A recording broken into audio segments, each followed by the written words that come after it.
حضرت یوسف علیہ السلام کو جیل میں اس لیے ڈالا گیا تاکہ جب وہ جیل میں جائیں گے تو لوگوں کو اس بات کا یقین ہو جائے گا کہ جب جیل میں ڈالا گیا ہے تو ضرور ان کی خطا ہوگی اور جو زلیخا ہے تو ان کی بدنامی نہ ہو۔ پھر قرآن نے فرمایا وَدَخَلَ مَعَهُ السِّجْنَ فَتَيَانِ، جب حضرت یوسف علیہ السلام جیل میں گئے تو ان کے ساتھ دو نوجوان اور بھی جیل میں داخل ہوئے، یعنی اسی وقت حضرت یوسف علیہ السلام جب جیل میں پہنچے تو جیل کیسی ہوتی ہے یہ تو ہم میں سے بہت سارے لوگ جانتے ہی ہیں۔ حدیث شریف میں کہا گیا الدنیا سجن للمؤمن و جنت للکافر،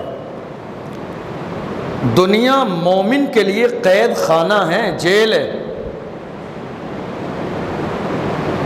الدنیا سجن للمؤمن، دنیا مومن کے لیے قید خانہ ہے۔ دنیا مومن کے لیے قید خانہ یہ کیوں کہا گیا؟ اس لیے کہ قید خانے میں انسان اپنی مرضی کی زندگی نہیں گزار سکتا ہے۔ قید خانے میں انسان اپنی مرضی کی زندگی نہیں گزار سکتا ہے۔ قید خانے میں انسان اپنی مرضی کا کھانا نہیں کھا سکتا ہے۔ قید خانے میں انسان اپنی مرضی کا لباس اتنی آسانی سے نہیں پہن سکتا ہے۔ تو فرمایا گیا الدنیا سجن للمومن، دنیا مومن کے لیے قید خانہ ہے۔ اور دوسرا پوائنٹ میرے نبی نے فرمایا وجنت للکافر، اور کافروں کے لیے جنت ہے۔ اس کا مطلب یہ ہوا کہ اگر آج موجودہ دور میں دنیا میں اگر وہ لوگ بہت عیش و عشرت کی زندگی گزار رہے ہیں تو ایمان والوں کو پریشان ہونے کی ضرورت نہیں ہے، چونکہ ہم ابھی قید خانے میں ہیں اور وہ ابھی جنت میں ہیں۔ اور یہ دور بدلے گا۔ یہ دور کب بدلے گا؟ مومن کے لیے دنیا قید خانہ ہے، مومن کے لیے جنت مرنے کے بعد ہے۔ مومن کے لیے جنت مرنے کے بعد ہے۔ دنیا میں ایک بادشاہ ایسا بھی ہوا جس نے دنیا میں ہی جنت بنوائی، قرآن شریف میں اس کا ذکر آئے گا، دنیا ہی میں جنت بنوائی۔ اور جب جنت بن کے تیار ہو گئی تو جنت کو دیکھنے کے لیے چلا، بہت سارے لوگ ساتھ میں تھے، تو راستے میں ایک مانگنے والا فقیر آیا اور اس فقیر نے گھوڑے کی لگام پکڑ لی۔ تو بادشاہ سلامت کو لگا کہ شاید کوئی بھکاری ہے، مانگنے والا آیا ہوگا، تو اس نے کہا تمہیں کچھ چاہیے تو تم اتنے سارے پیسے درہم و دینار زمین پر ڈالے ہوئے ہیں، خیرات کیے ہوئے ہیں، تمہیں جو چاہیے اٹھا لو۔ کہا نہیں حضور، مجھے آپ کے کان میں کچھ کہنا ہے، آپ اپنا کان ذرا قریب کیجئے۔ گھوڑے پہ بیٹھا تھا، آ ہی نہیں رہا تھا، اس نے لگام پکڑ لی، جانے ہی نہیں دیتا تھا۔ کہا نہیں آپ کان لائیے۔ اس سے سوچا نہیں سنوں گا تو ٹائم خراب کر دے گا، لاؤ سن ہی لیتا ہوں، 1 منٹ کی بات ہے۔ کان جیسے ہی قریب کیا تو اس فقیر کی شکل میں آنے والے شخص نے کہا تھا میں ملک الموت ہوں، تمہاری روح قبض کرنے آیا ہوں، میں ملک الموت ہوں، روح قبض کرنے آیا ہوں تمہاری۔ تو بادشاہ نے کہا میں نے ساری زندگی کی جمع پونجی، ساری دولت، سارا مال جنت بنانے میں لگا دیا، کم سے کم ایک لمحہ پہلے مرنے سے ایک لمحے کے لیے جنت دیکھ تو لینے دے۔ تو اس نے کہا جنت دیکھنے کے لیے پہلے مرنا پڑتا ہے، جنت دیکھنے کے لیے پہلے مرنا پڑتا ہے۔ دنیا میں جنت نہیں ملتی ہے، مرنا پڑتا ہے، پہلے مرو اور اس کے بعد یہ فیصلہ ہوگا تمہارے عقیدے، تمہارے ایمان اور تمہارے اعمال کی بنیاد پر کہ تمہارا ٹھکانہ جہنم ہے یا جنت ہے۔ تو ہمارے لیے کہا گیا الدنیا سجن للمومن، دنیا مومن کے لیے قید خانہ ہے اور کافروں کے لیے جنت ہے۔ اور مومنوں کے لیے قید خانہ اس لیے بتایا گیا کیونکہ قید خانے میں مشقت ہوتی ہے، پریشانی ہوتی ہے، دشواری ہوتی ہے، تنہائی ہوتی ہے، اکیلا پن ہوتا ہے، وحشت ہوتی ہے، اندھیرا ہوتا ہے، تاریکی ہوتی ہے، دل گھبراتا ہے، پریشانی ہوتی ہے، ساری تکلیفیں جیل کے اندر ہوتی ہیں۔ اس لیے مومن کے لیے کہا گیا کہ اے ایمان والو تمہاری زندگی میں پریشانی آئے۔ اور مجھے ایک حدیث یاد آئی، اللہ کے رسول صلی اللہ علیہ وسلم نے فرمایا اللہ جس بندے سے محبت فرماتا ہے اسے آزمائش میں ڈال دیتا ہے۔ ایسا نہیں کہ کوئی آدمی 5 وقت کی نماز پڑھتا ہے اور جو ہے وہ پریشان ہو جائے تو وہ سوچے ارے یار میں تو نماز پڑھتا ہوں پھر بھی پریشانی ہے، دقتیں چھوڑو یار، پھر تو فائدہ نہیں ہوا نماز پڑھنے کا۔ جو جتنا زیادہ نیک ہوتا ہے اللہ کی طرف سے اسے آزمایا جاتا ہے۔ آزمایا کیوں جاتا ہے؟ آزمایا اس لیے جاتا ہے اگر وہ صبر پر قائم رہتا ہے تو اللہ اسے اپنا قریبی بنا لیتا ہے، اور اگر وہ آزمائش میں فیل ہو جاتا ہے تو پھر وہ اللہ کا مقرب بندہ نہیں بنتا۔ میرے رسول نے فرمایا جو جتنا زیادہ بڑے مرتبے چاہتا ہے اسے پریشانیاں اتنی برداشت کرنا پڑتی ہیں۔ کوئی انسان جب کامیاب ہو جائے، آپ ناکام ہیں، کوئی آپ کے ساتھ نہیں ہے، کوئی آپ سے رشتہ داری نہیں نکالے گا، کوئی نہیں بتائے گا یہ میرے چاچا کے بیٹے ہیں، یہ پھوپھا لگتے ہیں، یہ تو بچپن میں میرے ساتھ تھے، یہ تو میرا بہت اچھا ریلیشن تھا۔ آپ کامیاب نہیں ہیں، کوئی رشتہ داری نہیں نکالے گا۔ جب آپ کامیاب ہو جائیں گے، جب آپ بلندیوں پہ پہنچ جائیں گے، ترقی کریں گے، ہر شخص کوشش کرے گا آپ سے رشتہ جوڑنے کی۔ یہ دنیا کا مزاج ہے۔ لیکن جنہوں نے پریشانیاں اٹھائی ہیں آپ ان سے پوچھئے، وہ بتائیں گے کہیں کانٹے ملے مجھ کو، کہیں پھولوں کے گہوارے، یہ راہیں جانتی ہیں کس طرح منزل پہ پہنچا ہوں۔ پریشانیاں گزارنے والا جانتا ہے اسے ترقی کیسے ملتی ہے۔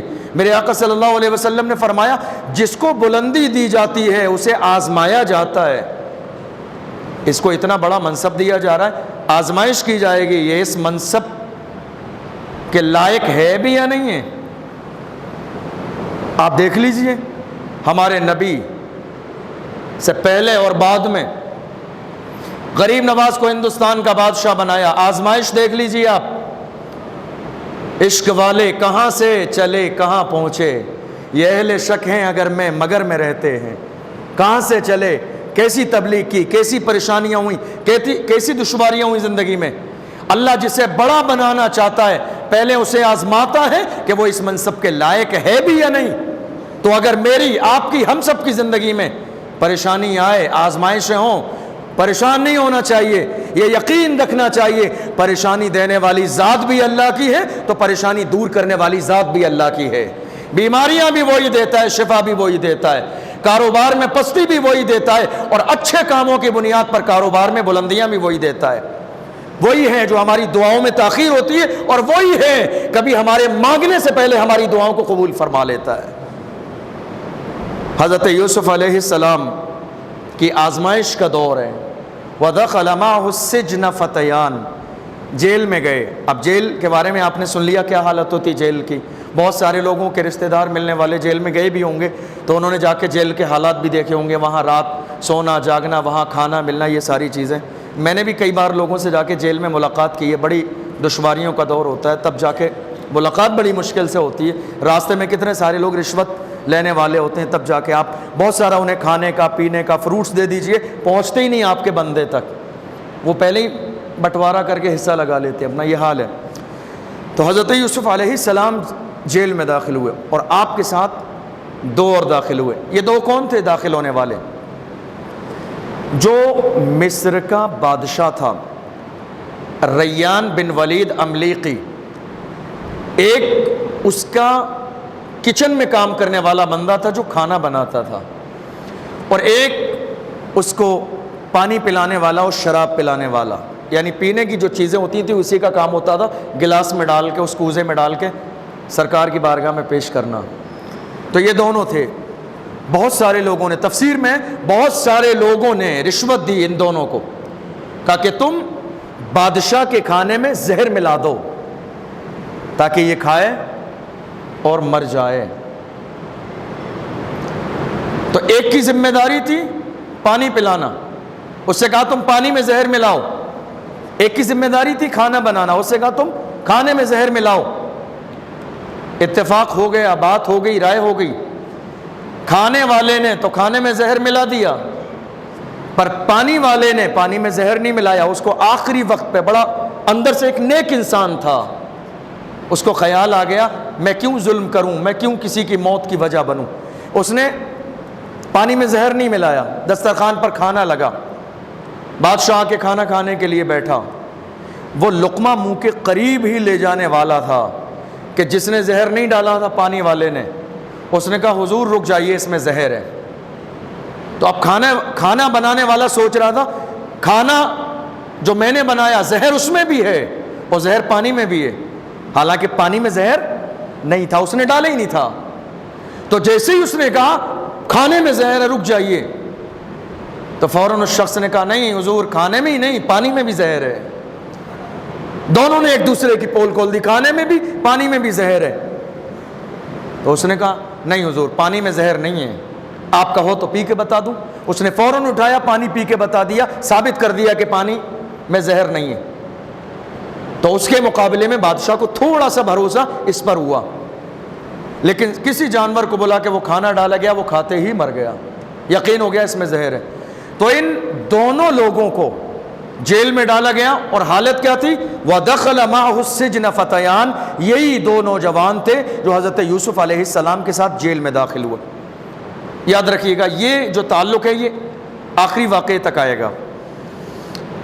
اب حضرت یوسف علیہ السلام جب جیل میں گئے تو آپ جانتے ہیں کہ جیل میں کوئی تہجد گزار تو پہنچتا نہیں ہے کہ صاحب تہجد پڑھ رہا تھا اس لیے جیل میں ڈال دیا، ایسا تو ہوتا نہیں ہے۔ جیل میں جانے والے جرم کرنے والے لوگ ہوتے ہیں، قتل کرنے والے، چوری کرنے والے ہیں، اور بہت زیادہ خطرناک ٹائپ کے لوگ ہوتے ہیں جنہیں جیل میں ڈالا جاتا ہے۔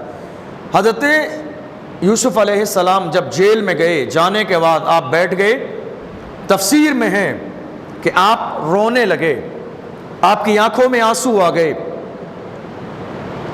آپ سے پوچھا گیا یوسف کیا جیل میں آنے کی وجہ سے تم رو رہے ہو؟ کہا نہیں اللہ میں جیل میں آنے کی وجہ سے نہیں رو رہا ہوں، جیل میں آنے کے لیے تو میں نے دعا کی تھی۔ حضرت یوسف علیہ السلام نے پیچھے دعا کی تھی۔ حضرت یوسف علیہ السلام نے کہا تھا اے اللہ میرے لیے جیل بہتر ہے وہاں جانے سے جدھر زلیخا بلاتی ہے مجھے۔ اللہ نے ان کی دعا کو قبول فرما لیا۔ تو یہ تو ان کی اپنی مرضی تھی، سمجھے، تاکہ وہ اس فتنے سے بچ سکیں، یہ جو ماحول چل رہا تھا تہمت لگانے کا۔ حضرت یوسف علیہ السلام سے کہا گیا، حضرت یوسف علیہ السلام نے کہا میں اس لیے نہیں رو رہا ہوں کہ میں جیل میں ہوں، میں اس لیے رو رہا ہوں کہ اس جیل کے اندر جو گندگی ہے، جو ناپاکی ہے، مجھے کہیں بھی نماز پڑھنے کی جگہ نہیں مل رہی ہے۔ جگہ دیکھیے، رو بھی رہے ہیں تو کس چیز کے لیے؟ نماز کے لیے، نماز کے لیے۔ کہاں؟ جیل میں۔ آج تو ہم محض کہہ دیتے ہیں ارے سر میں درد ہے یار، تراویح کا دل نہیں ہو رہا ہے، سر میں درد ہے کھانا کھانے کا دل ہو رہا ہے، دوسرے محلے میں جا کے چکن کھانے کا دل ہو رہا ہے، سر میں درد کی وجہ سے مسجد میں آ کے تراویح میں شرکت کرنے کا دل نہیں ہو رہا ہے۔ یہ ایک ہم ہے ایمان والے، ذرا غور کیجئے۔ ہم نے کہہ دیا پیٹ میں درد ہے ہمارے، پیروں میں درد ہے ہمارے، تکلیف ہے، دل نہیں کر رہا ہے، جی گھبرا رہا ہے۔ یہ سارے جملے ایسے ہیں شریعت میں ان جملوں کی کوئی اہمیت نہیں ہے، چونکہ ہم ان عظیم شخصیات کے ماننے والے ہیں جنہوں نے 22,000 کے لشکر کے سامنے بھی 3 دن بھوکے پیاسے رہ کر بھی جمعے کی نماز کا سجدہ کیا ہے۔ ہم ان کے ماننے والے ہیں جنہوں نے کسی حال میں سجدہ نہیں چھوڑا۔ ہم ان کے ماننے والے، یہ چھوٹی چھوٹی تکلیفیں، یہ درد، یہ سر، یہ بیماری، یہ جی گھبرانا، یہ دل کی یہ کوئی اہمیت نہیں رکھتی ہیں۔ ایک ایمان والا اسی وقت کامل ایمان والا ہوگا جبکہ ایک وقت کا بھی اس کا سجدہ نہ چھوٹے، اور اگر اس کے سجدے چھوٹ رہے ہیں تو وہ اس کا دعوے دار نہیں ہو سکتا کہ وہ پکا ایمان والا ہے، چونکہ اس کا جو دعویٰ ہے اس کے پاس دلیل کچھ نہیں ہے۔ اور عدالت چاہے دنیا کی ہو چاہے پروردگار کی، کوئی بھی دعویٰ بغیر دلیل کے قابل قبول نہیں ہے، ہر دعوے کے لیے دلیل کی ضرورت ہے۔ حضرت یوسف علیہ السلام سے کہا گیا جس جیل میں آپ ہو اس جیل کو ہم نے آپ کے لیے پاک کر دیا ہے، آپ کا جہاں دل چاہے نماز پڑھ لیا کرو۔ حضرت یوسف علیہ السلام جب جیل میں گئے تو وہاں تو حالات بڑے عجیب تھے، ایک سے ایک ڈینجر بندہ وہاں پہلے سے ہی موجود تھا، بڑے خطرناک لوگ پہلے سے ہی موجود تھے، مارنے کا ماحول، ایک کمزوروں پر ظلم کرنے کا ماحول، شور شرابہ، ہنگامہ، برائی۔ حضرت یوسف علیہ السلام جب پہنچے آپ نے چاروں طرف نگاہ دوڑائی، حالات دیکھے، اور حالات دیکھنے کے بعد ان سب کو کہا آؤ۔ جب حضرت یوسف علیہ السلام پہنچے تھے جیل میں ڈالے جانے کے لیے تو دروازے پر جب پہنچے جیلر کی نظر پڑی تو وہ کافی دیر تک تو نیچے سے اوپر تک دیکھ رہا تھا آپ کو کہ یہ قیدی لگتے تو نہیں ہیں، ایسا لگتا ہے یہ تو کسی بہت بڑی مملکت کے شہزادے ہیں، ان کا حسن، ان کا جمال، ان کا انداز ان کی بولی، ان کے چہرے پہ نور اور ان کے نور کے ساتھ وہ ہیبت، سمجھے؟ جب ڈال دیا گیا اندر، آپ نے سارے جیل میں موجود قیدیوں کو بلایا، جمع کیا، اور جمع کرنے کے بعد میں آپ نے انہیں نصیحت فرمائی، فرمایا تمہیں کسی نہ کسی جرم کی بنیاد پر جیل میں ڈالا گیا ہے، ہم یہاں اس لیے آتے ہیں تاکہ ہم جو غلطیاں پہلے کر چکے ہیں ان غلطیوں پر شرمندہ ہو کے آئندہ نہ کرنے کا ارادہ کر لیں، ہم اپنی شخصیت کو بہتر بنا لیں، ہم اپنی پرسنالٹی کو بہت زیادہ اچھا کر لیں، ہم اس لیے آئے ہیں، اور تم جیسے آئے تھے اس سے زیادہ برے حالات میں زندگی گزار رہے ہو، یہ گندگی، یہ شور، یہ ہنگامہ، کوشش کرو کہ بہتر۔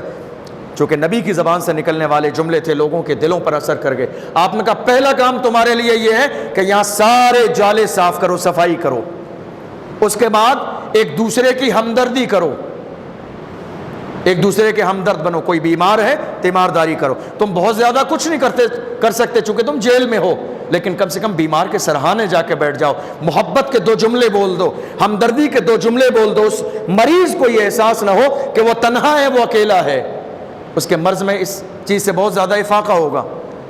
حضرت یوسف علیہ السلام نے جب انہیں سمجھایا، لوگوں نے کہا نہیں بات صحیح ہے، انہیں احساس ہوا، جیل کی صفائی ہونے لگی، جیلر دیکھ کے حیران ہے، یہ کون سا قیدی آیا ہے جس کے آنے سے انقلاب آ گیا، تھوڑی سی دیر میں انقلاب آ گیا، ماحول بدل گیا۔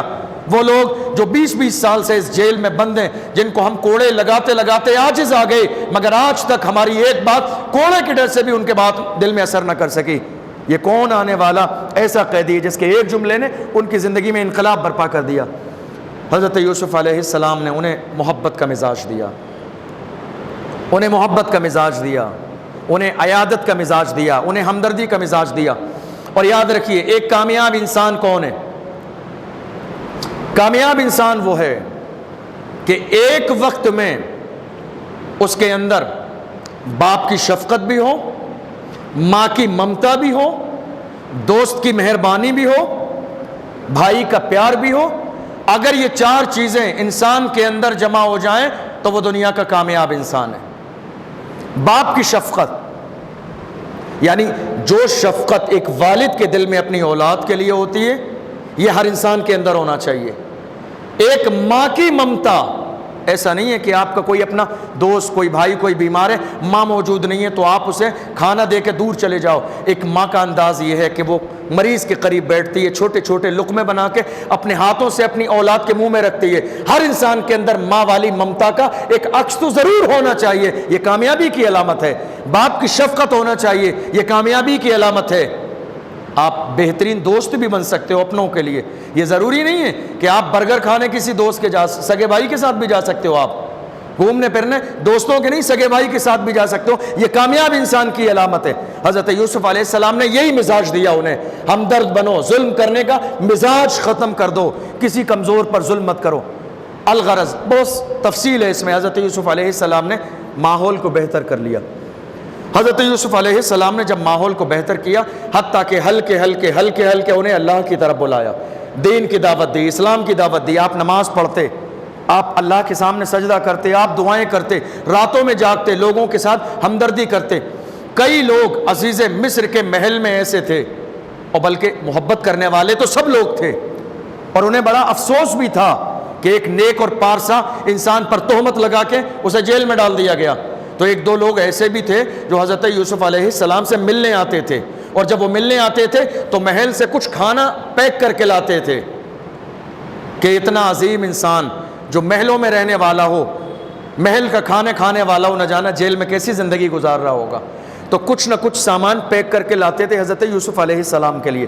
حضرت یوسف علیہ السلام کا انداز یہ تھا، جیسے ہی وہ کھانا آتا تھا، وہ سارا کھانا آنے کے بعد میں جتنے جیل میں لوگ تھے سب کو الگ الگ آپ تقسیم فرما دیتے تھے، اور اس کے بعد 2-4 لقمے بچتے تو آپ کھا لیتے، اور کئی بار ایسا ہوتا کچھ نہ بچتا تو آپ خوشی سے صبر فرما لیتے، اور آپ کا آنے والا کہتا حضور ہم آپ کے لیے لائے تھے یہ، تو آپ فرماتے ان چہروں کو دیکھو جن کو میں نے دیا ہے، کیا تم دیکھتے نہیں ہو ان کے چہروں پہ خوشی کتنی ہے؟ میرے لیے یہ سب سے زیادہ اہم ہے کہ میرے کسی اچھے کام سے کسی کے چہرے پر ایک لمحے کے لیے خوشی آ جائے، یہ میرے لیے سب سے زیادہ اہم ہے۔ میرے رسول نے فرمایا، پوچھا گیا یا رسول اللہ دنیا میں سب سے بہتر کام کون سا ہے؟ میرے نبی نے فرمایا دنیا میں سب سے بہتر کام ہے کسی مسلمان کے دل کو خوش کر دینا۔ آپ کی ذات سے، آپ کی بات سے، آپ کے کام سے، آپ کے انداز سے اس کی مدد کر کے، ہیلپ کر کے، کسی بھی انداز میں میرے رسول فرماتے ہیں دنیا کا سب سے بہتر کام ہے کسی مسلمان کے دل کو خوش کر دینا۔ یا رسول اللہ تو برا کام بھی بتا دیجئے، سب سے اچھا تو بتا دیا، فرمایا دنیا کا سب سے برا کام ہے کسی مسلمان کے دل کو توڑ دینا۔ اگر آپ کسی سے بلند لہجے میں بات کرتے ہیں، سخت لہجے میں بات کرتے ہیں، اور اگر اس کا دل ٹوٹ جائے اور وہ چلا جائے تو آپ حق العبد میں گرفتار ہو گئے۔ ڈریے اس دن سے کہ جس دن اس دن کا سوال کیا جائے گا۔ معافی مانگ لیجئے تھوڑی دیر کے لیے، کوئی مسئلہ نہیں ہے، معافی مانگ لیجئے، آپ راضی کر لیجئے، چونکہ یہ حق العبد کا مسئلہ ہے۔ جب تک بندہ معاف نہیں کرے گا اللہ معاف نہیں فرمائے گا۔ آج ہماری زبان کی تیزی، ہماری زبان کی سختی، ہمارا انداز ہم لوگوں کے دلوں کو چھلنی کر دیتے اپنے انداز سے۔ ہمارے ماں باپ، بھائی بہن، رشتہ دار، عزیز و اقارب، سب کے ساتھ ہمارا رویہ کیسا ہے، یہ غور کرنے والی بات ہے، اس لیے کہ یہ دنیا فنا ہونے والی ہے۔ قرآن کہہ رہا ہے مالک یوم الدین، اللہ قیامت کے دن کا مالک ہے، اس دن تمہیں جواب دینا۔ ڈرتے رہو کہ کہیں پکڑ نہ لیے جاؤ، ڈرتے رہو کہ کہیں اللہ کا عذاب نازل نہ ہو جائے۔ حضرت یوسف علیہ السلام نے ان کی تربیت فرمائی، آپ نے لوگوں کو اللہ کی طرف بلایا۔ بہت سے ایسے لوگ تھے جنہوں نے حضرت یوسف علیہ السلام کی بات پر یقین کیا اور حضرت یوسف علیہ السلام کی شریعت پر ایمان لائے۔ اب جو آپ کے ساتھ دو لوگ داخل ہوئے تھے، وَدَخَلَ مَعَهُ السِّجْنَ فَتَيَانِ، جو لوگ آپ کے ساتھ داخل ہوئے تھے، وَدَخَلَ مَعَهُ السِّجْنَ فَتَيَانِ، دونوں حضرت یوسف علیہ السلام کے پاس آئے۔ بہت انٹرسٹنگ بات ہے، آنے کے بعد انہوں نے کہا قال احدهما انی ارانی اعصر خمرا وقال الاخر انی ارانی احمل فوق رأسی خبزا۔ حضرت یوسف علیہ السلام نے ان کو یہ بتا دیا تھا کہ اللہ نے مجھے خواب کی تعبیر کا علم عطا فرمایا ہے۔ وہ جانتے تھے کہ حضرت یوسف علیہ السلام کو ان کے پروردگار نے خواب کی تعبیر کا علم عطا فرمایا ہے۔ تو جو دونوں ساتھ میں داخل ہوئے تھے، یہ دونوں آئے حضرت یوسف علیہ السلام کے پاس اور کہا ہم نے خواب دیکھا ہے۔ ہم نے کیا کیا ہے؟ خواب دیکھا ہے، تو آپ ہمیں خواب کی تعبیر بتا دیں، خواب کیا ہے؟ ایک نے کہا انی ارانی اعصر خمرا، میں نے یہ دیکھا ہے کہ میں انگور کے باغ میں ہوں۔ کیا دیکھا ہے؟ انگور کے باغ میں ہوں، اور میں نے انگور کے 3 خوشے، 3 گچھے اس کے توڑے ہیں، اور توڑنے کے بعد اس کا رس میں نے اپنے بادشاہ کے گلاس میں نچوڑا ہے، اور نچوڑنے کے بعد میں نے وہ رس بادشاہ کو دیا ہے، تو بادشاہ نے خوشی سے اسے قبول کر لیا ہے اور اسے پی لیا ہے۔ یہ خواب میرا ہے۔ دوسرے نے کہا انی ارانی احمل فوق رأسی خبزا، میں نے یہ دیکھا ہے کہ میرے سر پر ایک ٹوکڑا رکھا ہوا ہے روٹی کا، جس سے پرندے کھا رہے ہیں۔ نبئنا بتأویلہ انا نراک من المحسنین، تو اے یوسف ہم یہ دیکھ رہے ہیں کہ آپ بہت نیک انسان ہیں، تو آپ ہمیں ہمارے خواب کی تعبیر بتا دیجئے۔ حضرت یوسف علیہ السلام نے فرمایا قال لا یأتیکما طعام ترزقانہ الا نبأتکما بتأویلہ قبل ان یأتیکما۔ حضرت یوسف علیہ السلام نے فرمایا اے لوگو، تم نے مجھ سے اپنی خواب کی تعبیر پوچھی ہے، میں جو بتاؤں گا وہی ہوگا، میں جو بتاؤں گا وہی ہوگا، اور میں اپنے بتانے میں کس قدر سچا ہوں، تو جو بات بتانے والا ہوں وہ تو 2-3 دن کے بعد واقع ہونے والی ہے، لیکن میں تمہیں پریکٹیکل ابھی یہ بتا دوں کہ جو میں کہنے والا ہوں کتنی سچائی ہے۔ فرمایا لا یأتیکما طعام ترزقانہ الا نبأتکما، جو آج تمہارے لیے جیل میں کھانا آنے والا ہے، میں تمہیں ابھی خبر دے رہا ہوں کیا کھانا آنے والا ہے، اس کا مزہ کیسا ہے، رنگ کیسا ہے، ذائقہ کیسا ہے، ابھی تھوڑی دیر کے بعد وہ کھانا آئے گا، میں جو بتانے والا ہوں وہی آئے گا، تاکہ تمہیں اس بات کا اندازہ ہو جائے کہ جو میں خبر دینے والا ہوں وہ خبر سچی ہے۔ الا نبأتکما بتأویلہ قبل ان یأتیکما ذالکما مما علمنی، یہ علم مجھے میرے پروردگار عالم نے عطا فرمایا ہے۔ اس جملے پر غور کیجیے آپ، پہلے آپ نے یہ بتایا کہ میں یہ کر سکتا ہوں، یہ کر دوں گا، اور اس کے بعد کیا فرمایا؟ یہ علم مجھے میرے رب نے دیا. انسان کہہ دیتا ہے ہم نے بڑی محنت کی ہے اسے حاصل کرنے کے لیے. ہے لوگ کہتے ہیں نا ہم نے بڑی محنت کی اس کو حاصل کرنے کے لیے. اس جملے سے پہلے یہ کہیے اللہ کا کرم ہے کہ اس علم کو دینے کے لیے اللہ نے میرا انتخاب فرمایا. یہ جملہ ہے جس سے برکت ہوتی ہے, یہ جملہ ہے جس سے مرتبے ملتے ہیں, یہ روحانی جملہ ہے جس سے اللہ کی بارگاہ میں درجے بلند ہوتے ہیں. اچھائی کی نسبت پہلے اللہ کی طرف. وہ اللہ ہے, وہ پروردگار ہے جس نے مجھے عطا فرمایا. میرا کوئی کمال نہیں ہے, میرا کوئی کمال نہیں ہے. اگر اللہ میرے معاملے میں اس کے مطابق دیتا جو میرا عمل ہے تو میں تو بھوکا مر جاتا. میرے عمل کی بنیاد پر تو مجھے ایک وقت کا کھانا بھی نہیں ملتا, چونکہ جو میرا عمل ہے وہ مجھ سے بہتر کون جانتا ہے. فرمایا آپ نے ذالکما مما علمنی ربی, یہ جو علم ہے یہ اللہ نے مجھے عطا فرمایا ہے. یعنی آپ نے وہاں بھی اس بات کا پرچار کیا کہ سب کچھ مجھے خود سے نہیں ہے بلکہ ہے میرا پروردگار. میں جس کی عبادت کرتا ہوں وہ پروردگار ہے جس نے مجھے یہ نعمت عطا فرمائی ہے. تو آؤ تم بھی آ جاؤ اس خدا کو سجدہ کرو, اللہ تمہیں بھی نعمتوں سے مالا مال فرمائے گا. اس کے بعد فرماتے ہیں تفصیل بتائی حضرت یوسف علیہ السلام نے واتبعت ملت آبائی ابراہیم و اسحاق و یعقوب ما کان لنا ان نشرک باللہ من شیء ذلک من فضل اللہ علینا وعلی الناس ولکن اکثر الناس لا یشکرون. آپ نے فرمایا کہ میرے باپ دادا حضرت ابراہیم علیہ السلام, اسحاق اور حضرت یعقوب علیہ السلام یہ سب ایک اللہ کے سامنے سجدہ کرنے والے ہیں اور میں بھی انہی کے دین پر ہوں, ایک اللہ کے سامنے سجدہ کرتا ہوں اور یہ اللہ کا فضل ہے جو اللہ نے مجھے عطا فرمایا ہے. لیکن بہت سارے لوگ کیا ہے اللہ کا شکر ادا نہیں کرتے ہیں. اس کے بعد حضرت یوسف علیہ السلام نے فرمایا یا صاحبی السجن ارباب متفرقون خیر ام اللہ الواحد القہار.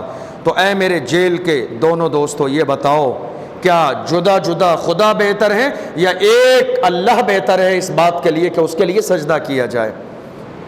یہ جو مورتیاں تم نے بنائی ہیں جن کو تم اپنے ہاتھوں سے تراش رہے ہو, سمجھے ان کے پاس نہ کوئی طاقت ہے نہ کوئی پاور ہے. یہ تو اپنے جسم پر بیٹھی ہوئی مکھی بھی نہیں اڑا سکتے. تم ان کے لیے سجدہ کرتے ہو, ایک اللہ کو سجدہ کرو, وہی پروردگار ہے جو ہر چیز کا مالک ہے. اب آپ نے خواب کی تعبیر بیان فرمائی یا صاحبی السجن اما احدکما فیسقی ربہ خمرا واما الاخر فیسلب. فرمایا اے میرے دوستو سنو, تم میں سے ایک جس نے یہ خواب دیکھا ہے کہ اس نے انگور کے خوشے توڑے ہیں, اس کا رس نکالا ہے اور بادشاہ کو دیا ہے پینے کے لیے, بادشاہ نے پی لیا ہے, وہ آج کے 3 دن کے بعد آزاد کر دیا جائے گا. وہ آج کے 3 دن کے بعد آزاد کر دیا جائے گا اور بڑی عزت کے ساتھ اپنے اسی منصب پر بحال کر دیا جائے گا بادشاہ کو پانی اور شراب پلانے کے لیے جو کام وہ پہلے کرتا تھا. یہ تیرے خواب کی تعبیر ہے. اور فرمایا وَأَمَّا الْآخَرُ, رہا دوسرا, فَيُسْلَبْ, تو اسے سولی دی جائے گی. فَتَأْكُلُ الطَّيْرُ مِنْ رَأْسِهِ, تو کہا نا اس کے سر پہ روٹیاں رکھی ہیں پرندے کھا رہے ہیں. فَتَأْكُلُ الطَّيْرُ مِنْ رَأْسِهِ, تو اس کا جو مغز ہے وہ پرندے کھائیں گے, روٹی نہیں, اس کا مغز کھائیں گے. سولی دے دی جائے گی 3 دن کے بعد. جب کہا کتابوں میں ہے, انہوں نے کہا ہم تو ایسے ہی مذاق کر رہے تھے, ہم نے تو خواب دیکھا ہی نہیں تھا, ہم تو آپ کو آزما رہے تھے, ہم نے تو خواب دیکھا ہی نہیں تھا. دیکھیے آپ بہت ساری ایسی آزمائشیں کی جاتی ہیں. حضرت مخدوم اشرف جہانگیر سمنانی رضی اللہ عنہ کے بارے میں لوگ ان کا مذاق بنانے کے لیے کہ یہ کیسے اللہ والے ہیں, پھٹے پرانے کپڑے پہنتے ہیں, سوکھی روٹی کھاتے ہیں, یہ ایسے کیسے کر سکتے ہیں, یہ ادھر سے ادھر کر دیں. ان کے مذاق بنانے کے لیے ایک شخص کو کفن میں لپیٹ کے لائے اور لا کے اس مسحری میں جس میں جنازہ رکھا جاتا ہے ان کے سامنے رکھ دیا کہ جنازے کی نماز پڑھا دو, جنازے کی نماز پڑھا دو. انہوں نے کہا اشرف سے جنازے کی نماز مت پڑھواؤ, گڑبڑ ہو جائے گی. سمجھایا, سمجھ میں نہیں آئی, بہت سمجھایا, اشرف سے مت پڑھواؤ, دقت ہو جائے, کہیں اور لے جاؤ. کہا نہیں آپ سے ہی پڑھوائیں گے. ہم کہا ٹھیک ہے چلو پھر نیت باندھ لو. جنازے کی نماز آپ نے پڑھا دی, پڑھانے کے بعد ہٹ گئے. اب وہ لوگ ہنستے ہنستے لوٹے جاتے تھے. آپ نے کہا کیوں ہنستے ہو؟ اس مسحری والے کو ہلاتے ہیں, اٹھ جا نماز ہو گئی ہے, تاکہ ہم انہیں غلط ثابت کر دیں یہ ولی نہیں ہے. آپ مسکرائے اور فرمایا اشرف نے جنازے کی نماز پڑھا دی ہے, اب نہیں اٹھے گا. تم لائے تھے زندہ ولی کی توہین کرنے کے لیے, لیکن اللہ اپنے محبوب بندوں کو کبھی ذلیل اور رسوا نہیں فرماتا ہے. میں نے جنازے کی نماز تب پڑھائی تھی, میں نے نیت باندھی, اس سے پہلے اللہ نے ملک الموت کو بھیج دیا تھا. روح حضرت یوسف علیہ السلام کے سامنے دونوں ہنس کے کہنے لگے ہم نے تو خواب دیکھا ہی نہیں تھا، ہم نے تو خواب ہی نہیں دیکھا تھا، ہم تو ایسے ہی مستی کر رہے تھے آپ سے۔ حضرت یوسف علیہ السلام نے مسکراتے ہوئے ایک جملہ فرمایا، قضی الامر الذی فیہ تستفتیان، اب کچھ نہیں ہو سکتا، جو میری زبان سے نکل گیا اب فیصلہ اسی کے مطابق ہوگا۔ نبی کی زبان ہے، یہ پیغمبر کی زبان ہے، اور پیغمبر کے بارے میں یہ اپنی طرف سے نہیں بولتے ہیں، ان کی زبان سے وہی نکلتا ہے جو اللہ چاہتا ہے۔ قضی الامر، فیصلہ ہو گیا، اب تم نے خواب دیکھا ہو نہ دیکھا ہو، اب یوسف کی زبان سے نکل گیا، زبان سے نکل گیا، فرشتوں نے لکھ لیا ہے، 1 انچ ادھر سے ادھر نہیں ہوگا، کچھ ادھر سے ادھر نہیں ہوگا، جو تمہارے لیے کہہ دیا گیا انتظار کرو، تمہارے ساتھ یہی ہونا ہے۔ وقال للذی ظن انہ ناج منہ اذکرنی عند ربک، ایک بہت اچھی بات، حضرت یوسف علیہ السلام نے جس سے کہا کہ تم 3 دن کے بعد رہا ہو جاؤ گے، تم 3 دن کے بعد رہا ہو جاؤ گے، اور دوسرے سے کہا تمہیں سولی دے دی جائے گی، تو جس کو سولی دی جائے گی آپ نے اس سے کچھ نہیں کہا، جس کے بارے میں کہا تم زندہ رہو گے اور بادشاہ کے پاس جاؤ گے، تو کہا اذکرنی عند ربک، اپنے بادشاہ سے میرے بارے میں ذکر کرنا، جب تم بادشاہ کے پاس چلے جاؤ تو میرے بارے میں ذکر کرنا کہ ایک نوجوان کو ظلم کی بنیاد پر قید کر دیا گیا ہے، وہ قید و بند کی زندگی برداشت کر رہا ہے، اپنے مالک سے بادشاہ سے ذکر کر دینا۔ گویا کہ حضرت یوسف علیہ السلام نے ایک ہلکا سا تعاون طلب کیا، ایک مدد، کہ آپ ذکر کر دینا تاکہ بادشاہ کو میرے حال پر رحم آئے اور وہ مجھے یہاں سے نکال لے۔ گویا کہ ظاہری طور پر یہ ایک مدد کا مطالبہ تھا، ایک ہیلپ کا مطالبہ تھا۔ اب ذرا اس جملے پر غور کیا، حضرت یوسف علیہ السلام کتنی سال جیل میں رہے؟ 12 سال۔ آپ کو پتہ ہے 12 سال کیوں رہے؟ آپ نے کہا تھا اذکرنی عند ربک، اپنے مالک کے پاس میرا ذکر کرنا۔ ان جملوں پر غور کیجئے، اذکرنی کتنے لفظ ہوئے؟ کتنے حرف ہیں یہ؟ اذکرنی، قرآن نہیں پڑھا کسی نے؟ 6۔ اذکرنی کتنے ہوئے؟ 6۔ اذکرنی 6 لفظ ہوئے۔ اندہ، عین نون زیر ان دال زبر دا، اندہ کتنے ہوئے؟ اذکرنی 6، اندہ 3، عین نون دال کتنے ہوئے؟ 9۔ ربکا کتنے ہوئے؟ 3۔ اندہ میں 3، ربکا 3، اور اذکرنی 6۔ تو 6 یہ 12 لفظ آپ نے زبان سے نکالے، اسی کی وجہ سے آپ 12 سال جیل میں رہے۔ اے یوسف، تم نے نبی ہو کر کسی دنیا دار سے مدد کیسے مانگی؟ 12 حرف آپ کی زبان سے نکلے، اذکرنی عند ربک، نہیں سمجھ آیا؟ اذکرنی عند ربک، 12 حرف آپ کی زبان سے نکلے مدد کے لیے۔ اپنے مالک سے جا کے بادشاہ سے کہہ دینا میرے بارے میں، 12 حرف آپ کی زبان سے نکلے۔ جبریل امین آئے، جبریل امین نے آ کے کہا یوسف، کیا آپ کو یاد نہیں کہ آپ کے جد امجد ابراہیم علیہ السلام کو جب آگ میں ڈالا گیا تھا تو میں نے جا کے کہا تھا کوئی حاجت ہو تو بیان کرو، تو ابراہیم نے کہا تھا میں جس خدا کی محبت میں جا رہا ہوں مجھے اس سے حاجت ہے، تم سے کوئی حاجت نہیں۔ تو میں نے ان سے کہا تھا تو اپنے خدا ہی سے بیان کر دو، اگر مجھ سے حاجت نہیں ہے تمہیں خدا سے حاجت ہے تو کم سے کم خدا سے مانگ لو۔ تو تمہارے جد امجد تمہارے دادا حضرت ابراہیم نے کہا تھا مجھے لب ہلانے کی ضرورت کیا ہے، میں جس خدا کی محبت میں جا رہا ہوں وہ میرا حال بہتر جانتا ہے، وہ لب ہلانے کا محتاج نہیں ہے۔ یعلم ما تسرون وما تعلنون، وہ جانتا ہے جو تمہارے سینوں میں ہے چھپاتے ہو اور جو تم ظاہر کرتے ہو وہ سب جانتا ہے۔ تمہارے جد امجد نے مجھ سے مدد نہیں مانگی اور اللہ کے سامنے زبان سے شکوہ بھی نہیں کیا، بلکہ جو حال میں اللہ نے انہیں رکھا وہ راضی رہے۔ اے یوسف، یہ کیا کیا آپ نے؟ نبی ہوتے ہوئے آپ کے اور خدا کے درمیان کوئی نہیں ہے، آپ اللہ کے نبی ہیں، پھر آپ نے وسیلہ کیوں بنایا؟ وسیلے کی ضرورت تو چھوٹے لوگوں کو ہے، وسیلے کی ضرورت تو امتیوں کو ہے، وسیلے کی ضرورت تو گنہگاروں کو ہے۔ آپ نبی ہیں، آپ نبی ہیں، لیکن یاد رکھیے گا ایسا نہیں کہ اللہ حضرت یوسف علیہ السلام سے اس مسئلے پر ناراض ہوا، ایسا نہیں ہے۔ کوئی سوچ لے کہ اللہ ناراض ہوا، نہیں، ایسا نہیں ہے۔ یہ محبت کا انداز ہے، یہ محبت کا انداز ہے۔ اے یوسف تمہیں کسی دنیا دار بادشاہ کے سامنے اپنی مدد کی خبر بھیجنے کی ضرورت نہیں ہے۔ حضرت یوسف علیہ السلام نے 12 جملے کہے، 12 حرف آپ کی زبان سے نکلے، 12 حرف کا بادشاہ سے کہہ دینا میرے بارے میں۔ ان 12 حرفوں میں حرف حرف کے بدلے میں انہیں 1 سال کی قید دی گئی۔ 12 سال، بڑی نسبت ہے اس 12 سے۔ لا الہ الا اللہ میں 12 حرف ہیں، محمد رسول اللہ میں 12 حرف ہیں۔ یوسف علیہ السلام 12 بھائی ہیں، ہمارے نبی 12 کو پیدا ہوئے۔ 12 کا جو عدد ہے یہ بڑا بابرکت والا ہے، سمجھے؟ بہت سارے لوگ کبھی کہتے ہیں مسجد کی رسید کٹا دو 11 کی، میں کہتا ہوں 100 روپے اور ڈال کے 12 کی کرا دو، 11ویں بھی ہو جائے 12ویں بھی ہو جائے، دونوں نسبت آ جائیں۔ حضرت یوسف علیہ السلام 12 سال جیل میں رہے۔ اس کے بعد اب جس شخص کے بارے میں کہا تھا 3 دن کے بعد نکال لیا جائے گا، 3 دن کے بعد بلاوا آ گیا اس کا۔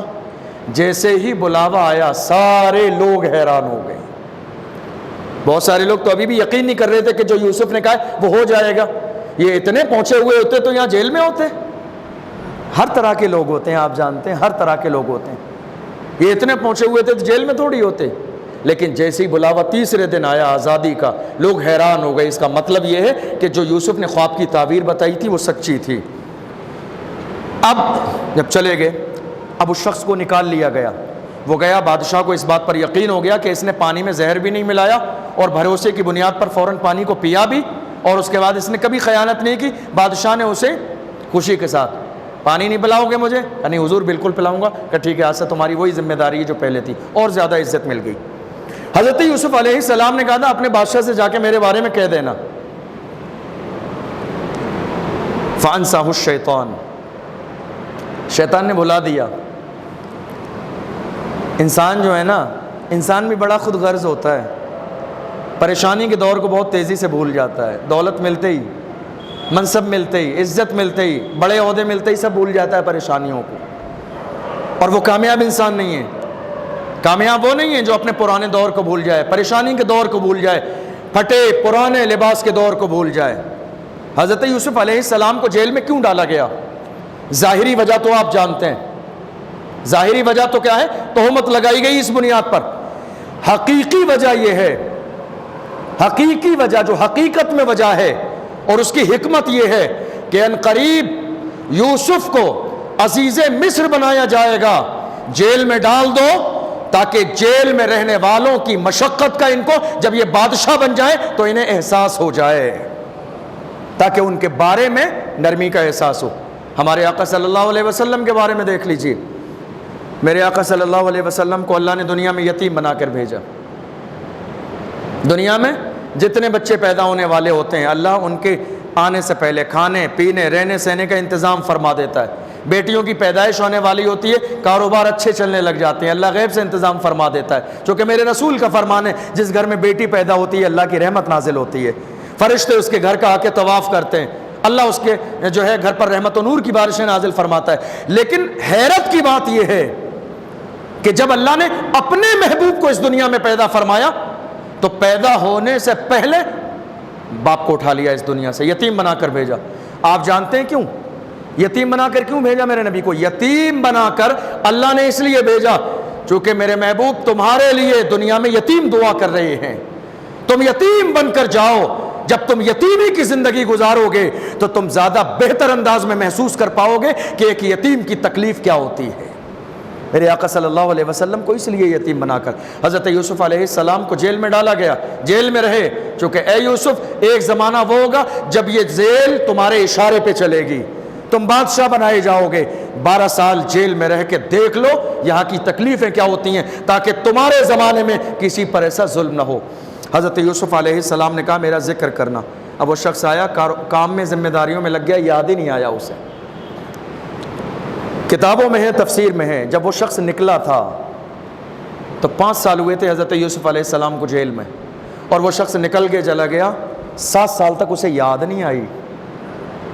کتنے؟ یاد ہی نہیں آئی 7 سال تک حضرت یوسف علیہ السلام کی. 7 سال تک رہا.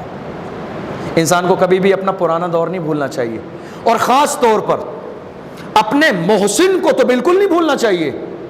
محسن احسان کرنے والا. پریشانی کے دور میں اگر ہمیں کسی نے ایک لقمہ دیا ہے تو اسے یاد رکھنا چاہیے, کسی نے ایک گلاس پانی دیا ہے تو اسے یاد رکھنا چاہیے. محسن, احسان کرنے والا, محسن کو نہیں بھولنا چاہیے. یہ ترقی کی علامت ہے.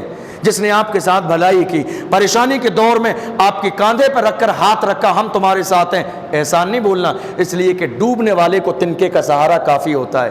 اچھے جملے بھی بہت ضروری چیز ہوتی ہیں.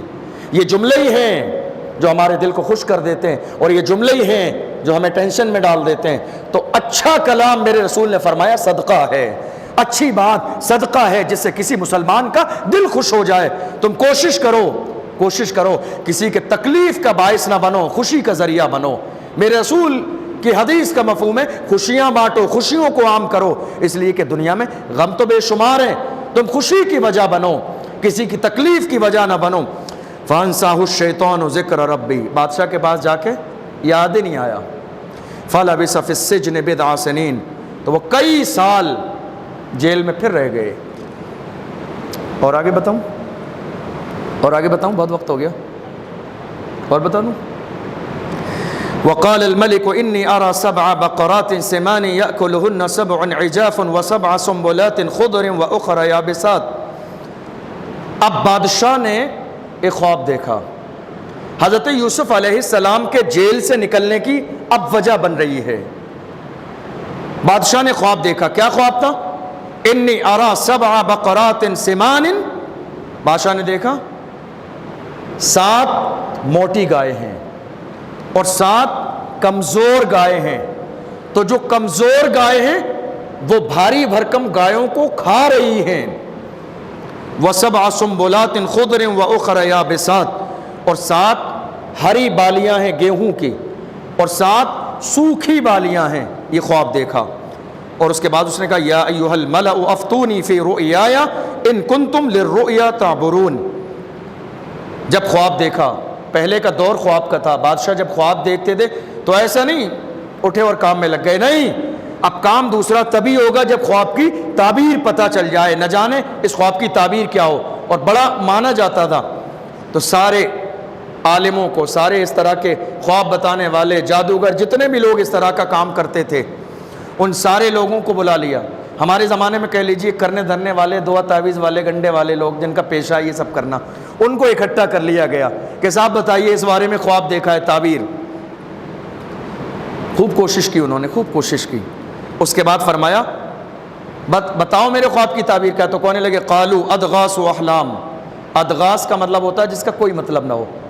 جب انہیں کچھ سمجھ میں نہیں آیا تو کہا یہ ان خوابوں میں سے ہے جس کی کوئی تعبیر نہیں, جس کا کوئی مطلب نہیں. یہ ان خوابوں میں سے ہے جس کی کوئی تعبیر نہیں, کوئی مطلب نہیں. وما نحن بتاویل الاحلام بعالمین. یہ ایسے خواب میں کوئی تعبیر نہیں ہے, ورنہ اگر کوئی تعبیر ہوتی تو ہم اس کی ضرور بتا دیتے. وقال الذی نجا منہما وادکر بعد امۃ انا انبئکم بتاویلہ فارسلون.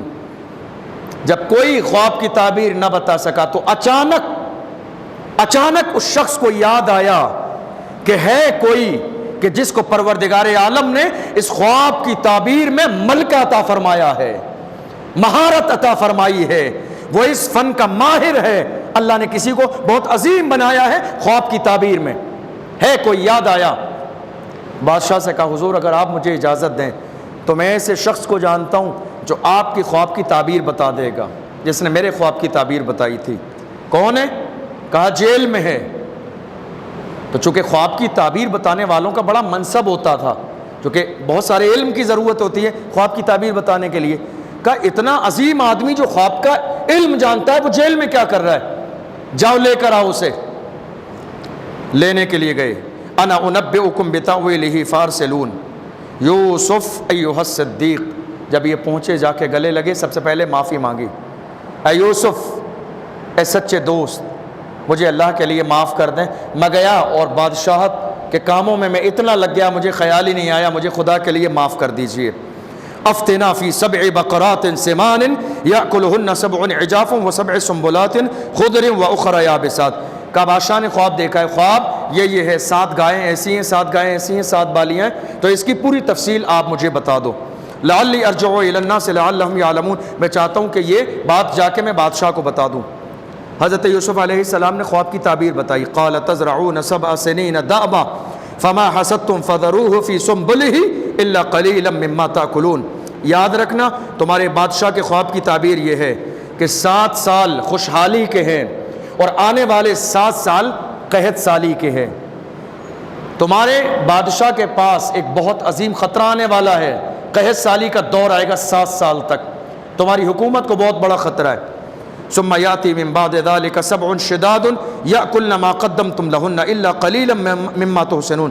فرمایا اگر تم ان 7 سالوں میں جو بارش کی سالیں ہیں ان میں اگر پہلے سے انتظام کر کے رکھو گے تو قحط سالی کے زمانے میں سکون کی زندگی گزارو گے، اور اگر یہاں نہیں کرو گے تم پہلے سے تو بعد میں تمہارے لیے پریشانی ہوگی۔ وہ چلے گئے، تعبیر سن لی اور چلے گئے، جانے کے بعد میں بادشاہ کو بتا دی۔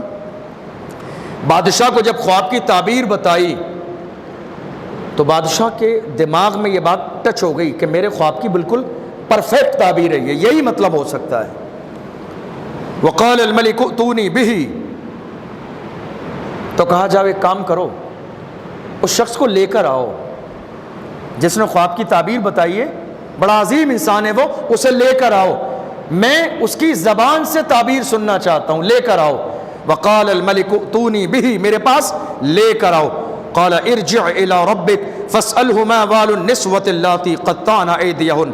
اب یہ پھر دوبارہ سے گئے لینے کے لیے حضرت یوسف علیہ السلام کو، اور کہا اے یوسف چلیے، آپ کو بادشاہ سلامت نے بلایا ہے ملاقات کے لیے اور آپ سے بات کرنے کے لیے، سمجھے؟ تو حضرت یوسف علیہ السلام نے کہا بادشاہ کے پاس جاؤ اور بادشاہ سے جا کے کہو ذرا اس بارے میں تحقیق کریں، ان عورتوں کے بارے میں جنہوں نے میرے اوپر تہمت لگا کے ہاتھ کاٹے تھے، اس کی تحقیق کریں۔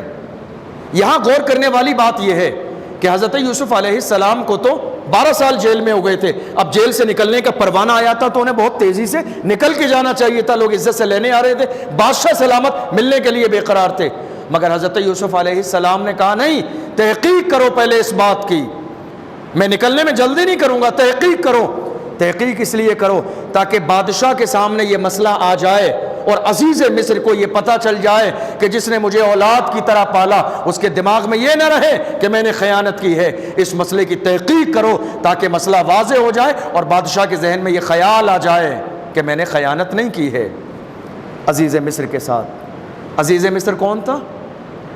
وزیر اعظم۔ تو بادشاہ نے بلوایا، منع کر دیا جانے کے لیے۔ پھر جا کے اس شخص نے کہا کہ وہ آئے نہیں ہیں، وہ آئے نہیں، انہوں نے آنے سے انکار کر دیا، اور انہوں نے یہ کہا ہے ان عورتوں کو جمع کر کے پہلے تحقیق کرو جس بنیاد پر مجھے 12 سال میری زندگی یہاں جیل میں ضائع کرا دی تم نے، ان عورتوں کو بلاؤ۔ بلایا، ان ربی بکیدہن علیم قال ما خطبکن اذ راوتن یوسف عن نفسی۔ تو جو مین بادشاہ تھا اس کے پاس عزیز مصر بھی تھا، کہا کیا معاملہ ہے ان عورتوں کے بارے میں، کیا قصہ ہے، بتاؤ مجھے۔ جب یہ بات کہی گئی تو عزیز مصر شرمندہ ہوا، وہ جانتا تھا کہ جب بھی یہ بات کھلے گی تو میرے لیے رسوائی ہے۔ ایک رسوائی تو یہ ہے کہ خیانت میری بیوی نے کی، اور دوسری رسوائی یہ ہے کہ جو بے قصور تھا میں نے اسے 12 سال جیل میں ڈال دیا۔ سر جھک گیا، شرمندہ ہو گئے، کہ ان تمام عورتوں کو میرے محل میں لایا جائے، ان تمام عورتوں کو جو انگلیاں کاٹنے میں وہاں موجود تھیں، ان ساری عورتوں کو جمع کیا گیا، زلیخا کو بھی لایا گیا، زلیخا بھی آ کے کھڑی ہو گئی۔ لیکن آپ ذرا غور تو کیجیے، یوسف علیہ السلام نے کیا کہا؟ ان عورتوں سے جا کے پتہ کرو جنہوں نے تہمت لگائی تھی، جنہوں نے میرے اوپر خیانت کا الزام لگایا اور مجھے جیل بھیجا۔ لیکن یہاں غور کیجیے کہ حضرت یوسف علیہ السلام نے زلیخا کا نام کیوں نہیں لیا؟ یہ کہنا چاہیے تھا نا کہ زلیخا نے مجھے تہمت لگائی اور ان کے چاہنے سے، ان کی کوشش سے میں جیل میں آیا ہوں، لیکن نام نہیں لیا۔ چونکہ یہ بھی احسان ماننے کا ایک انداز ہے کہ بچپن سے لے کے جوانی تک انہوں نے اپنے گھر میں رکھا، کھلایا پلایا، اچھا لباس پہنایا، احسان ماننے کا انداز ہے کہ آپ نے زلیخا کا ڈائریکٹ نام نہ لیا تاکہ زلیخا کی رسوائی نہ ہو، کہا ان تمام عورتوں سے مسئلہ حل کرا لیجئے جو عورتیں وہاں موجود تھیں۔ یہ ایک انداز ہے کہ جس نے ہمارے ساتھ ایک ذرے کے برابر احسان کیا ہے، ہمیں کبھی اسے ذلیل نہیں کرنا ہے، رسوا نہیں کرنا ہے، بلکہ ہمیں اس کو اچھا بدلہ دینا ہے۔ حضرت یوسف علیہ السلام کے کہنے پر ان تمام عورتوں کو جمع کیا گیا، اور جمع کرنے کے بعد ان سے پوچھا گیا اذ راوتن یوسف عن نفسی قلنا حاشا للہ، ان سے پوچھا گیا بتاؤ۔ بادشاہ نے کہا خبردار خبردار، ایک جملہ بھی اگر کسی کی زبان سے غلط نکلا تو اس کی خیر نہیں ہے، جو صحیح ہے وہی جملہ تمہاری زبان سے نکلنا چاہیے۔ صحیح کیا ہے؟ تو ان ساری عورتوں نے کہا قلنا حاشا للہ۔